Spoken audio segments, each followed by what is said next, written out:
Comparing the US to Nazi Germany is ridiculous. Do you understand that Nazis made identity a crime? The Trump administration is just deporting people who committed a crime. Democrats are acting like ICE is targeting a specific race when clearly that's not the case. They're just enforcing the law, and that's what Democrats don't like. Yeah, I mean, Nazis were also just following the law. Every other country enforces their own immigration system, but you don't call them Nazi Germany. But no one does systemic racism quite like we do.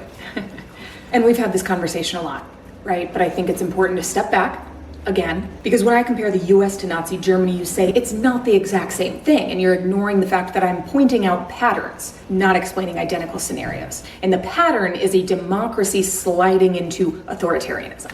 Nazis didn't start with extermination. You know this, right? They focused on law and order.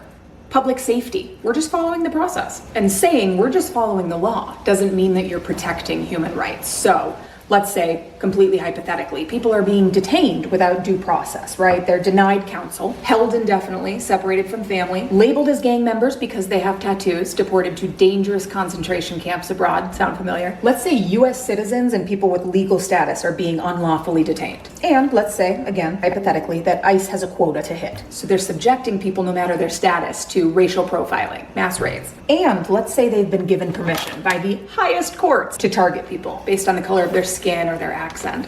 You're telling me that's simply following the law, and I'm telling you that's what the Nazis said too. They had their process to follow. They talked about law and order, they talked about public safety. And I'm telling you that's similar to Nazi Germany. You're helping them normalize that concept while telling yourself that this has nothing to do with morals. It's just about following the law. So, you're so dumb.